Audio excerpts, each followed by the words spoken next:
नमस्ते। Hello and welcome to my channel divine destination astrology. और आज हम बात करने वाले हैं about what is the usefulness of every rashi. और इसी के साथ साथ हम ना बहुत सारे जो एस्ट्रोलॉजी के अंडरस्टैंडिंग को डिकोड करेंगे। सबसे पहले आपको ये समझना पड़ेगा ना कि एस्ट्रोलॉजी को समझना ना, जितना मैथ्स है, जितना उसमें कुछ फैक्चुअल चीजें हैं कि ये वाला साइन है तो इसका ओवरऑल आइडिया ऐसा है, बट वो है लिटरेचर के बेसिस पे। ठीक है, जैसे लिटरेचर के बेसिस पे कैसा होता है ना, इसलिए एज अ लिटरेचर स्टूडेंट मैं इसको बहुत अच्छे से डिकोड कर पाती हूँ कंपैरेटिवली। एक जो बहुत ही ज्यादा मतलब फिजिक्स रिलेटेड मार्शियन स्टूडेंट होगा या फिर बहुत ही ज्यादा मैथमेटिकल स्टूडेंट होगा, वो सिर्फ एस्ट्रोलॉजी नहीं पढ़ सकता। इसलिए एस्ट्रोलॉजी सब लोग नहीं पढ़ सकते, because it requires both. It requires technique, it requires wisdom and it requires attention to detail. तो ये तीन चीजों के समागम से ही एस्ट्रोलॉजी हो पाती है। अब उसको समझने के लिए ना आपको इमोशंस को पकड़ना पड़ता है। बहुत सारी चीजें हैं इस दुनिया में जिनको हम फिजिकली नहीं समझा सकते कि ये ऐसा है या ऐसा नहीं है। ठीक है, इट्स लाइक वाटर। आप उसको सिर्फ इमोशनली समझ सकते हैं, फिजिकली नहीं समझ सकते।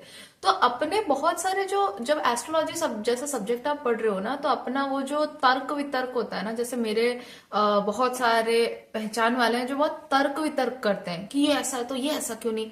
ऐसा नहीं होता, देर आर ऑलवेज एक्सेप्शंस। तो एस्ट्रोलॉजी को मैं बोलती हूँ is the study of exceptions, is the study of, देखो आप इस पूरे नेचर को समझने जाओ, आप क्या बोलोगे? आप क्या इस पूरे नेचर को मैथमेटिक्स से समझ सकते हो? नहीं।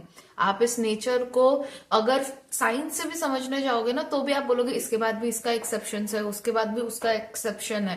तो एक ये बहुत वास्ट सब्जेक्ट है ना। अब सोचो यूनिवर्स में कुछ हो रहा है जिसकी वजह से हम पे इम्पैक्ट पड़ रहा है। इतना बड़ा अगर कोई एक सब्जेक्ट है तो उसका इफेक्ट जो है वो हम पे जब आ रहा है, उसका कह सकते हैं मैनिफेस्टेशन बहुत ही बड़े तरीके से होता है। तो आप एक एस्ट्रोलॉजर से या एस्ट्रोलॉजी स्टूडेंट से ये नहीं पूछ सकते कि तुम मुझे एक पर्टिकुलर पिन पॉइंट डेट बता दो, ये हो जाएगा। जो कि ऑफ कोर्स किसी की साधना, साधना यानी कि मतलब किसी के आप सोचिए साधना शब्द कहाँ से आया, कि किसी चीज को भी साधते हैं हम जब we like focus on one thing. ठीक है, तो दैट इज, उससे साधना बना कि मतलब आप उस चीज को के ऊपर, आपका गोल के ऊपर आपका पूरा डार्ट हम जैसे खेलते तो ऐसा साधते हैं ना उसके ऊपर। तो वो साधना होती है कि आप किसी एक चीज में इतना फोकस करने लगे कि आपको बाकी पूरी दुनिया का जो भी थॉट प्रोसेस है वो आपके लिए थोड़ा मायना ना रखे। जैसे मैं अभी वीडियो एडिटिंग भी कर रही थी, as you can see in my background, मेरे बैकग्राउंड में बहुत सारी चीजें इधर उधर पड़ी हुई है। बट द पॉइंट इज कि साधना जो होती है ना, वो आपका फोकस एक ही जगह होता है, और वो एस्ट्रोलॉजी। अब आप इस चीज में अगर बोलोगे कि आपका घर इतना सुंदर नहीं, ये नहीं है, वो नहीं, वो नहीं, तो पॉइंट क्या है ना कि उससे आप जो जो कॉन्टेक्स्ट है एस्ट्रोलॉजी का वो भूल जाओगे। क्योंकि ये साधना करने के लिए ना, मतलब एक पर्टिकुलर चीज के तरफ ध्यान देने के लिए you need people around you, 5-6 लोग जो कि घर भी साफ कर ले, ये भी कर ले, वो भी कर ले।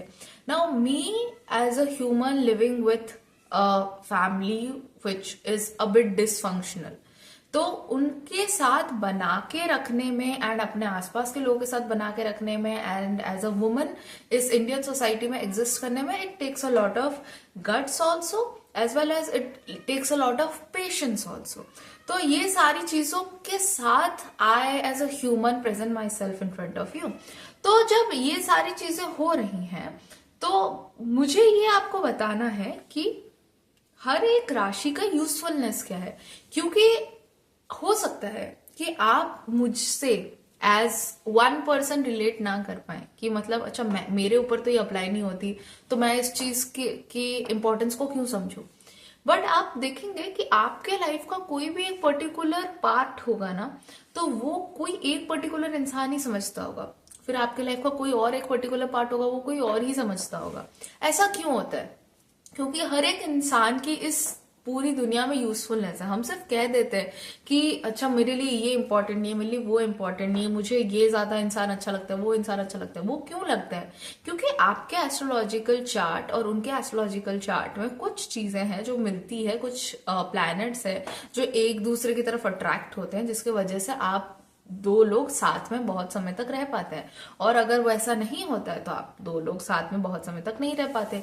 इसीलिए हम जो इतना जज करते हैं कि अच्छा ये रिलेशनशिप्स क्यों टिकी और ये रिलेशनशिप्स क्यों नहीं टिकी, आपके चार्ट में शनि के कॉम्बिनेशंस और जुपिटर के कॉम्बिनेशंस होंगे एक्सट्रीम में अच्छे से, इसीलिए वो चीजें टिकी।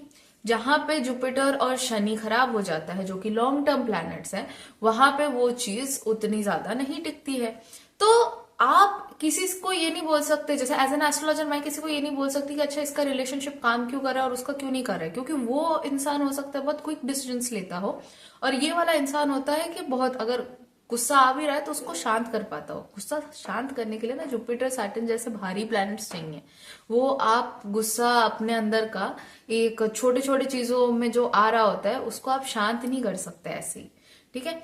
तो with that being said, let's talk about all the rashis and उनका क्या क्या कह सकते हैं यूजफुलनेस है इन द वर्ल्ड। जैसे कि आप देख सकते हैं यहाँ पे मेरे फ्रेंड्स भी हैं, इतने सारे लोग हैं, and I know all of them, है ना। तो अब मैंने उनके कुछ लोगों के चार्ट्स भी देखे हुए हैं, and I then run in my head कि अच्छा मुझे इस इंसान की जरूरत कब पड़ी थी, या मुझे इस इंसान से मैंने बात कब की थी। तो at that time I realize कि oh that is when I needed them और दे नीडेड मी। तो ये एक कह सकते हैं गिव एंड टेक हर जगह पे चलता रहता है। मैंने एक चीज समझाई थी, साइन ऑफ पाइसिस।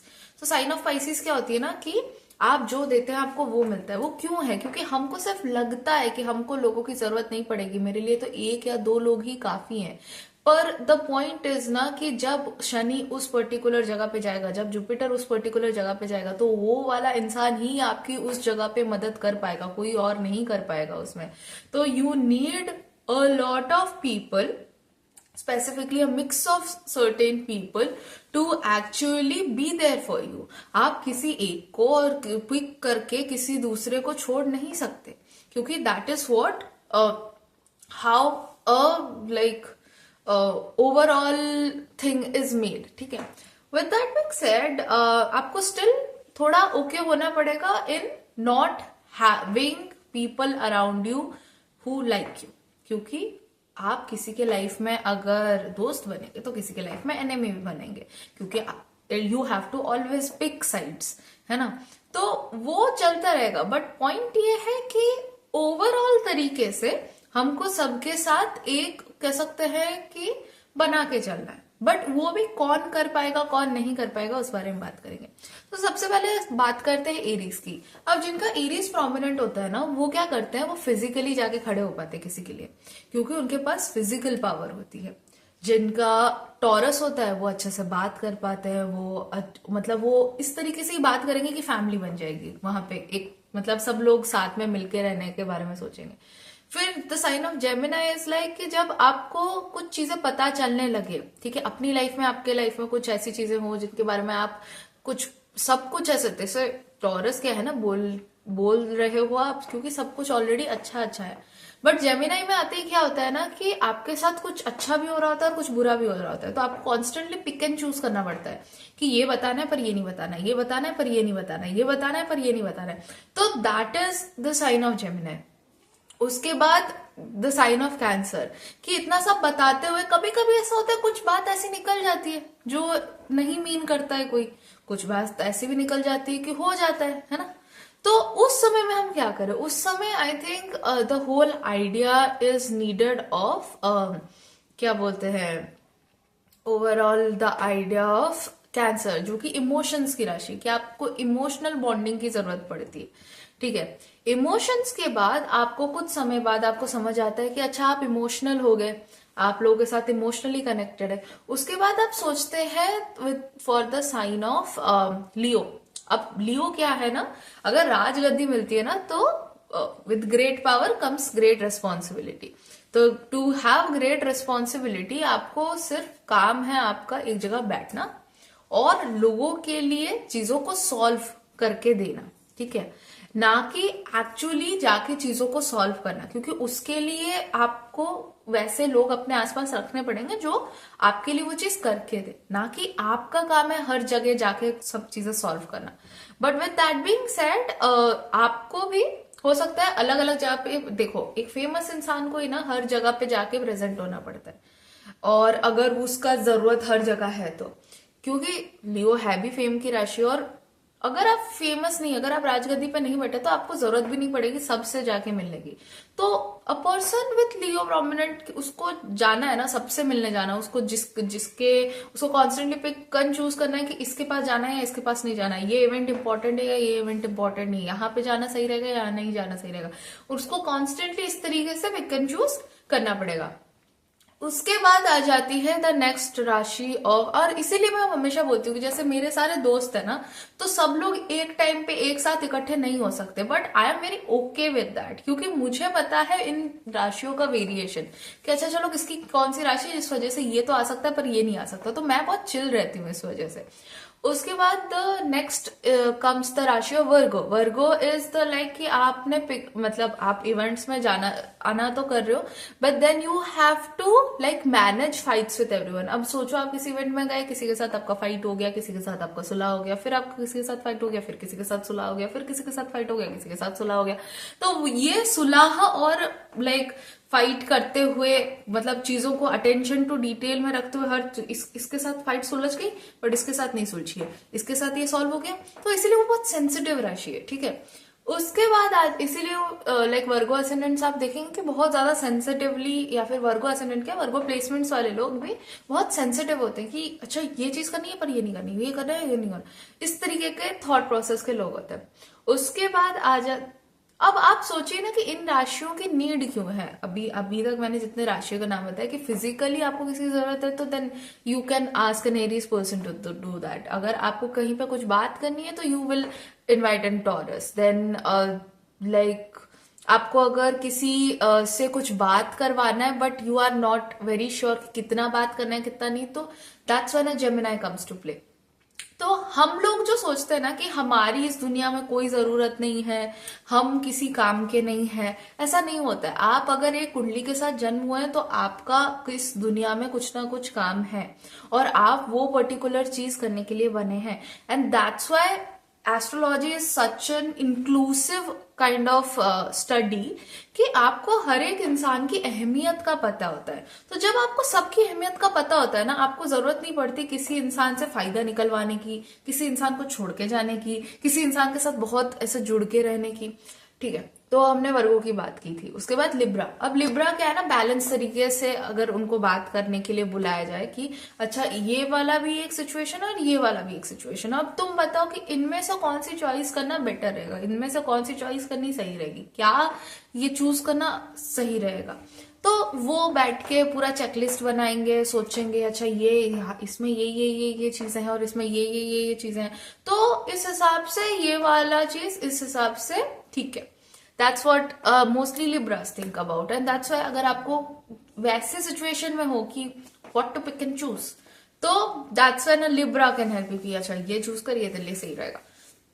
बट उसको सारे आपको चॉइसेस अपने बताने पड़ेंगे कि ये इस चीज में प्रोज एंड कॉन्स लिस्ट जो बनाते हो, तो वो है लिब्रा। या फिर dos and don'ts, pros and cons. I know a person जिसने मुझे अभी डूज एंड डोंट्स की लिस्ट बनाने के लिए बोला, एंड आई नो व्हाट मतलब राशि they have, but it's not the same for everyone, right, because उनके सबके लाइफ में वो चीज नहीं होता है। उसके बाद आ जाते हैं the sign of Scorpio. Now this Scorpios are very important. हम स्कॉर्पियोज को ना बहुत ऐसा लेते हैं कि ये लोग तो छुपके रहते हैं, कुछ नहीं बताते, अपने तक रखते हैं, बट द पॉइंट इज कि जब आपके पास ऐसा कोई सिचुएशन आए, जब आपको एकदम मतलब कोई नहीं आ रहा हो आपके पास, मतलब लाइक एवरीवन सेज कि अच्छा ये वाली चीज को तो we don't want to, like all kinds of scandals, all kind of like एकदम ऐसा क्राइसिस में भी क्राइसिस। देखो क्राइसिस एक मैनेजमेंट एरीज करता है कि वो ज्यादा सोचता नहीं कि मेरा दोस्त कैसा है, क्या है, कैसा नहीं है, वो बस आ जाता है। दूसरा क्राइसिस मैनेजर, उससे भी भयंकर क्राइसिस मैनेजर है Scorpios. Like they will come for you when like you are in the utmost struggling as well as, देखो एरीज क्या है ना, सीधा सीधा तुमने अगर उसके साथ अच्छा बर्ताव नहीं किया तो हो सकता है गुस्सा होकर चला भी जाए। बट स्कॉर्पियोस को अगर तुम्हारी जरूरत भी नहीं है, मतलब क्या बोलते हैं, तुमने उसको बहुत बार कुछ बहुत बुरा बुरा भी बोला है, बट क्योंकि तुम प्रॉब्लम में हो इसीलिए वो इंसान आ जाएगा तुमको बचाने के लिए कि नहीं, भले ही इस इंसान ने मेरे को बहुत बुरा बोला है, भले ही इंसान ने ये मेरे साथ किया है, बट एटलीस्ट ये बच जाए। तो वो अपने आप को सेल्फलेस रख के या फिर अपने आप के बारे में ना सोच के जो दूसरों की मदद कर ले, वो स्कॉर्पियो की एनर्जी होती है। उसके बाद the next sign comes of Sagittarians. अब सैजिटेरियंस क्या बोलता है कि अच्छा ठीक है, हम मदद तो कर रहे हैं, ठीक है, बट ये इंसान तो सुधर ही नहीं रहा, ठीक है, इसको जितनी बार बोल लिया जाए वो फिर वही गलतियों में फंस जाता है, फिर वही गलतियों में फंस जाता है। अगर कोई इंसान आपको ऐसा मिले तो आपको उसको क्या देने की जरूरत है? ज्ञान देने की जरूरत है। तो ये ज्ञान कौन देगा? ये ज्ञान देगा सैजिटेरियस। तो जितने भी सैजिटेरियस से प्रोमिनेंट लोग होते हैं, they actually give you knowledge कि ये सही है, ये से करना सही नहीं है, ये करने से सही होगा, ये करने से सही नहीं होगा। तो स्ट्रैटेजी बनाने में या फिर नॉलेज देने के लिए सैजिटेरियंस की जरूरत है। उसके बाद आ जाता है कैप्रिकॉन्स कि चलो नॉलेज तो दे दिया, ठीक है, अब नॉलेज आ गई अपने पास, इतना सारी चीजें फेस करते हुए नॉलेज भी आ गई हमारे पास, बट अब इस नॉलेज का एप्लीकेशन, इसको एक्चुअल में काम पे लगाना, इट्स लाइक कि बातें तो बड़ी बड़ी कर रहे हैं बट रियल लाइफ में वो एप्लीकेशन नहीं हो रहा, प्रैक्टिकल लाइफ में उसका कोई सही में सिनेरियो ऐसा नहीं दिख रहा है जो कि सॉल्यूशन है। तो उस जगह पे क्या किया जाए? उस जगह पे एक कैप्रिकॉर्न आएगा और वो सारे, जैसे वो होता है ना कि यार ये रूम इतना गंदा है पर इसको साफ करने का मन नहीं कर रहा, तो एक कैप्रिकॉर्न आएगा, वो सारा सामान ऐसे करके हटा देगा और फिर वो धीरे धीरे जो चीज जिधर रखनी चाहिए वो वैसे रखेगा। तो इस तरीके से एक स्कॉर्पियो, मतलब क्या स्कॉर्पियो बोलो, कैप्रिकॉर्न आता है आपकी लाइफ में। वो पूरे टाइम नहीं आएगा, वो पूरे टाइम अपने लाइफ में कुछ ना कुछ सॉर्ट करता रहेगा और दूसरों की लाइफ में भी सॉर्ट करता रहेगा। तो आपको एक कैप्रिकॉर्न दोस्त की जरूरत कब है, या फिर एक कैप्रिकॉर्न की जरूरत कब है? जब सारा पूरा एकदम, मतलब कह सकते हैं तहस नहस हो गया हो और लाइक बिल्कुल कोई चीज काम नहीं कर रही हो, everything is like non working, सब बस बड़ी बड़ी बातें कर रहे, ज्ञान दे रहे etcetera. Or at that time you come as a Capricorn and you're like, I'll handle this situation, and they start handling everything one after one after one, and they work like that. उसके बाद the next thing happens is कि जो इसके बाद वाला situation जो होता है is of like Aquarius, ठीक है। अब काम तो हो गया, अब काम को फैलाना भी तो है, बहुत लोगों तक पहुंचाना है काम को। काम तो कर लिया किसी ने, अभी काम होने के बाद बहुत जनों को पहुंचना भी चाहिए, तो बहुत सारे लार्ज ग्रुप्स एंड ऑर्गेनाइजेशंस बनाने की जरूरत है और उन सबके साथ अच्छे से बात करके, कोलैब करके, मतलब बातचीत को बना के रखने की जरूरत है। तो at that time Aquarians come in hand कि अच्छा ठीक है, अब तुमने सामान बना दिया, काम कर दिया, सब हो गया है, now let's like allow it to everyone। तो at that time Aquarians come in handy। और Aquarians के बाद आते हैं Pisces कि तुमने सब कर लिया, जितने ये सारे राशियां हैं इन लोगों ने सारा काम कर लिया, सब कर लिया, सब अपने लाइफ में कॉन्स्टेंटली लगे हुए कि हमको ये चाहिए, वो चाहिए, ये चाहिए, ये सही है, वो गलत है, ये ऐसा सही है, वो ऐसा सही है, ये सही होना चाहिए, वो सही होना चाहिए, ये ऐसा ठीक है, ये सही है, वो सब चीजों में लगे पड़े। बट द पॉइंट इज कि Pisces बोलते हैं कि ठीक है, तुम सब इतना सारी चीजें कर रहे हो तो किसी ना किसी को कुछ ना कुछ चीजों में प्रॉब्लम तो होगी। तो पाइसेस क्या है ना, एकदम लेजर है, लेजर में बैठे रहते हैं और फिर वो जैसे क्या बोलते हैं, सारा सिचुएशन सब संभालते हुए चल रहे, सब कुछ करते हुए चल रहे हैं। और पाइसेस एक क्या बोलते हैं, बर्ड्स आई व्यू है कि ओवरऑल वो दूर से देख के वो बोल रहे हैं अच्छा तुम बस ये कर लो, हो जाएगा। अब उनको पता है पाइसेस होना ना, इन सारे 1 से 11 के राशियों को पार करने के बाद एक पाइसियन का टाइम आता है, क्योंकि वो बोलता है कि अच्छा ठीक है, तुम ये चीजें जो कर रहे हो ना, ये सब मैंने अपने पास्ट लाइफ्स में किया हुआ है, क्योंकि उसके पास इतना नॉलेज है, उसकी कॉन्शियसनेस और इंट्यूशन इतना बड़ा है कि उसको पास्ट लाइफ का थॉट प्रोसेस समझ आता है, इस लाइफ का थॉट प्रोसेस समझ आता है, और आने वाले नेक्स्ट लाइफ में भी क्या करना सही रहेगा उसका थॉट प्रोसेस समझ आता है। उसको उसके अंदर इतना इमोशंस है, इमोशनली वो ओशन है, ठीक है, उसके अंदर इतने इमोशंस है। वैसे तो बहुत फायदा भी उठाया जाता है पाइसेस का, बट एनीवेज एनी हाउ, पर ऐसा नहीं है कि पाइसेस का फायदा उठा रहे हो तो उनको पता नहीं चल रहा, उनको पता चल रहा है, बट उन्हें पता है कि आप क्या ले जाओगे, क्योंकि आप समुद्र से एक घड़ा पानी लेके जाओगे तो समुद्र नहीं सूख जाएगा, ये पाइसेस को पता है। तो दैट्स वाई वो कितना भी दे देना लोगों को, कितना भी डोनेट कर दे, कितना भी दे दे, कितना भी अपने आप को फैला दे, it's never going to end because it's Pisces. तो पाइसियंस क्या करते हैं ना कि वो सबको माफ करते हुए जाते हैं। अच्छा ठीक है, तुमको भी पानी चाहिए, तुम भी एक घड़ा पानी लेके जाओ, तुमको भी पानी चाहिए, तुम भी एक घड़ा पानी लेके जाओ। तो इस तरीके से वो लोगों को ना कॉन्स्टेंटली हेल्प करते हुए जाते हैं, लोगों को कॉन्स्टेंटली पार लगाते हुए जाते हैं। बोलते ना कि अंत के समय में हमें कौन पार लगाएगा। तो इसलिए पाइसेस एंडिंग की राशि है कि अंत के समय में ना इन सारी चीजों को समझने के बाद एक पार लगाने वाला इंसान चाहिए, जो एक overall third person point of view से आपको सारी चीजें समझा सके। And that's species for you. अभी स्पाइसीज में शनिदेव है, तो आपको ऐसे ओवरऑल ब्रॉड माइंडेड होके क्या चीजें समझनी है, कैसे समझनी है, क्या करना है, कैसे करना है, ये सारी चीजें समझ आएंगी। तो इस बात का ध्यान रखना है कि हमेशा ना आप जेमिनी वाले सिचुएशन में रह के नहीं बोल सकते कि पाइसिस वाला मेरे जैसा क्यों नहीं है, क्योंकि वो तुम्हारे उधर से होके गुजर चुका है और वो अब पाइसिस तक पहुंच चुका है। क्योंकि वो उसके लिए वो चीज इंपॉर्टेंट है बट इतनी नहीं है, क्योंकि जेमिनी के लिए तो अभी उसको फटाफट इन्फॉर्मेशन पता चला है थोड़ा बहुत, लेकिन एक पाइसिस तो 1 से 11 तक सब चीजों से गुजर चुका है। तो उसके लिए ये सारी चीजें बड़ी बात नहीं है, उसके लिए ये सारी चीजें ऑलरेडी हो चुकी हैं, घटित हो चुकी हैं, सब चीजें हो गई हैं already. So I hope you like this video and I hope कि ये सारी अंडरस्टैंडिंग आपको समझ आई होगी। And with that being said, thank you so much for watching and we shall meet in the next video. Till then take care, bye bye.